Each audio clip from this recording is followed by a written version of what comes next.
Olá, meu nome é Edivânio Vieira, meu e-mail é edivaniovieira@gmail.com. Vamos falar hoje sobre organização de computadores, conversão entre as bases numéricas.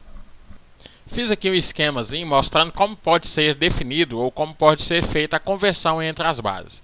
Ou seja, pode ser feito pela lei de formação do decimal para octal ou dividindo pelo número 8, né? De decimal para binário pode ser pela lei de formação ou dividindo pelo número 2, né?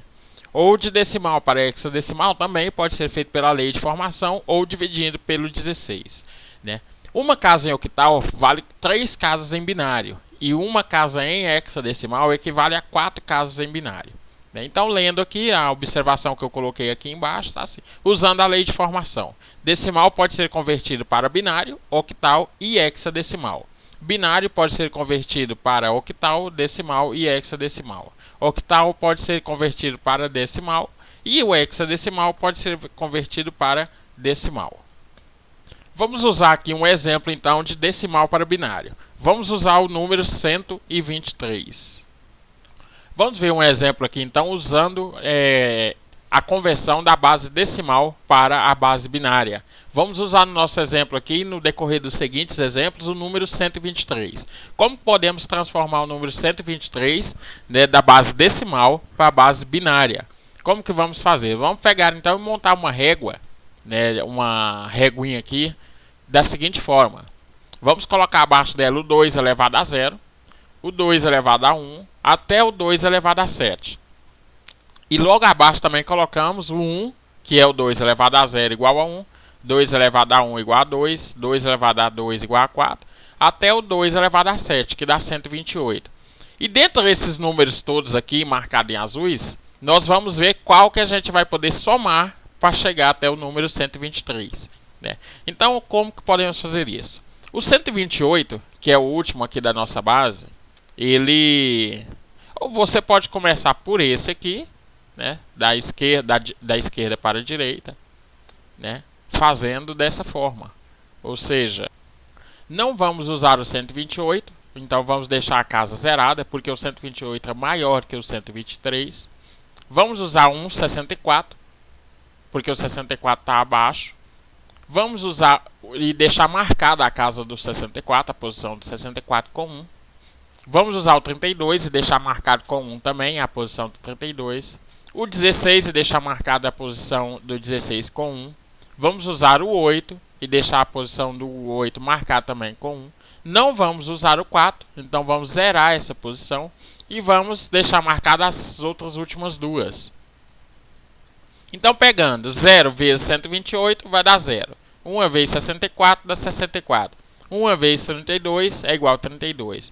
E assim consecutivamente até chegar a 1 vezes 1, que vai dar 1. Então, somando esse resultado aqui, ou seja, as posições, na posição 0 a gente tem 0, na 64 tem 1, na 32 tem 1, na 16 tem 1, na 8 tem 1, na 0 tem 0, na 2 tem 1, na 1 tem 1. E temos aqui então o número 123 em binário. Vamos confirmar isso? Aqui estou na calculadora no modo programador. Vamos escrever o 123 e vamos transformar para binário. Dá uma sequência de 4 uns, 0 e 1, 1. Ou seja, está aqui 4 uns, 0, 1, 1. O 0 aqui da esquerda não equivale nada. Decimal para a base octal. Ou seja, eu quero pegar esse número 123 e me dar o número equivalente na base octa. Como que vamos fazer isso? Vamos seguir o mesmo princípio da base decimal para binário, né? Vamos usar aqui na base aqui da nossa régua o 8 elevado a 0, que vai ser 1, o 8 elevado a 1, que vai ser 8, o 8 elevado a 2 é igual a 64, o 8 elevado a 3 dá 512. Como que vamos fazer agora então? O 123, né? 512 é muito maior que o 123, então a gente não vai usar essa posição do 512. Vamos para o 64. 64 é bem menor que o 123, então nós vamos usar ela. Quantas vezes o 64 a gente vai poder usar? 64 vezes 2 dá 128. Passa o número 123, que é o que estamos trabalhando. Então vamos usar só uma vez o número 64. E vamos para a próxima posição. Na posição do número 8, quantos 8 a gente vai poder usar até chegar o mais próximo ao 123?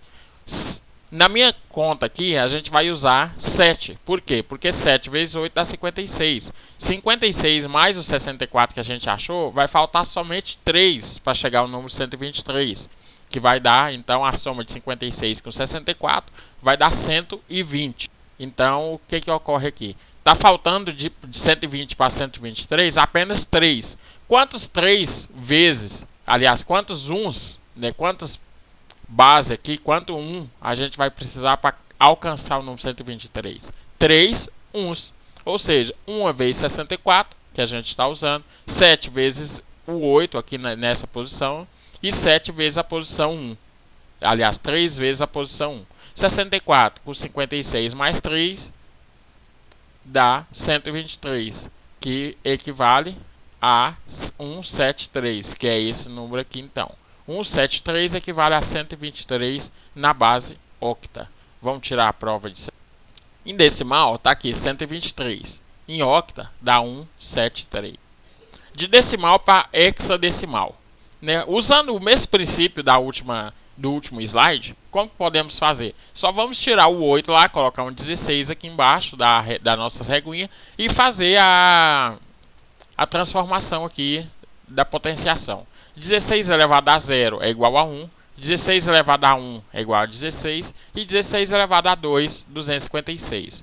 Então, 123 é o número que a gente está usando, né? 256 é muito maior do que o 123. Então, o que que a gente pode fazer? Vamos usar, então, a posição do número 16. Quantos 16 é necessário para chegar próximo a 123? Na minha conta aqui, eu achei o 7. 7 vezes 16 vai dar 112. É o número próximo. E de 112 para 123, está faltando quanto? 11. Então, quantas vezes a posição 1 será necessária para alcançar o número 123? 11 vezes. Então, 112 mais 11, 123. Esse número aqui em vermelho, aqui em cima, o 7 e o 11, é o nosso número em hexadecimal equivalente ao 123. Lembrando que, a partir do número 10, em hexadecimal, a gente não usa os números, e sim letras para representar estes números até o número 15. A equivale a 10, o B equivale a 11, o C equivale a 12, o D equivale a 3, o E equivale ao 14 e o F que equivale ao número 15. Então, o número que nós achamos aqui em hexadecimal para 123 é 7B. Agora, de binário para octal, depois para hexadecimal e decimal, né? Eu, particularmente, acho que essa é a forma mais simples de se trabalhar com a conversão entre essas bases. Primeiramente de tudo, transformamos para binário. E depois do binário, a gente consegue facilmente transformar para qualquer uma das outras bases, né? Então, temos aqui o número 123 em binário, que já é o que estamos trabalhando. E vamos transformar ele primeiramente em octal. Como foi dito no vídeo anterior, e nos slides anteriores também, né? Cada casa em octal equivale a 3 casas em binário. Então, o que eu faço? Eu pego aquele número em binário e começo a dividir de 3 em 3, da direita para a esquerda. E vamos achar os números correspondentes. Então, da direita para a esquerda, 3 casas é correspondente ao número em binário 1, 2 e o 4. Então, está aqui 1, 2 e o 4. E vamos somar isso tudo então. Na posição 1, a gente tem o 1 mesmo. Na posição 2, temos o 2. E na posição 3 está zerada, né? Então, 1 e 2, porque está ativado aqui na posição 1 e 2. Então, temos 1 e 2, temos 3. Aqui está todas as 3 posições ativadas, que é a posição de número 1, a posição de número 2 e a posição de número 3, naquela reguinha dos binários, né? Que, no caso, seria essa reguinha aqui, ó. Embaixo aqui, né? Na posição 1 tem o 1, na posição 2 tem o 2, na posição 3 temos o 4. Então, tem todas elas ativadas. Somando esses 3 números, dão exatamente o número 7. E na posição 1, que é o próximo aqui, só tem a posição 1 ativada, tem o 1, que dá o número 173, como vimos anteriormente, o octal do 123. Né? Para hexadecimal, binário para hexadecimal, vai no mesmo entendimento, na mesma linha de raciocínio do octal. Só que a diferença é que em vez de 3 casas, agora temos 4 casas. Ou seja, temos a posição de 1 a 8, né? E os números em binário 0 ou 1 para ativar ou desativar essa posição. Então isso quer dizer aqui que vamos usar o número 1. Ou seja, então, aqui a gente tem a posição do número 1, a posição do número 2 e a posição do número 8 marcada. O 8 mais o 2 dá 10, com 1 dá 11. E aqui as 3 primeiras posições dá o número 7. Então, para essa posição aqui, ou seja, esse número binário, a gente tem 7 e 11, ou seja, 7b em hexadecimal. Do binário para decimal, é a forma mais simples que tem que ser feita. Você monta a reguinha do 1, 2, 4, 8, 16, 32, 64, 128 e vai somando os números que você precisa para chegar ao número que você deseja. No caso, o nosso número aqui é o 123, né? Ou seja, na verdade, a gente quer passar do binário para o decimal. Então, o que acontece? A gente monta aqui a reguinha, coloca as casas, né, equivalentes embaixo dos números, né, no caso do binário, e vamos somar as casas que estão ativas. No caso que tem a 64 ativa, a 32 ativa, a 16, o 8, o 2 e o 1. Então, somando aqui o 32, o 64, o 32, o 16, o 8, o 2 e o 1, dá 123. Então, terminamos aqui a nossa videoaula sobre organização de computadores, conversão entre bases binárias. Meu nome é Edivânio Vieira, meu e-mail é edivaniovieira@gmail.com.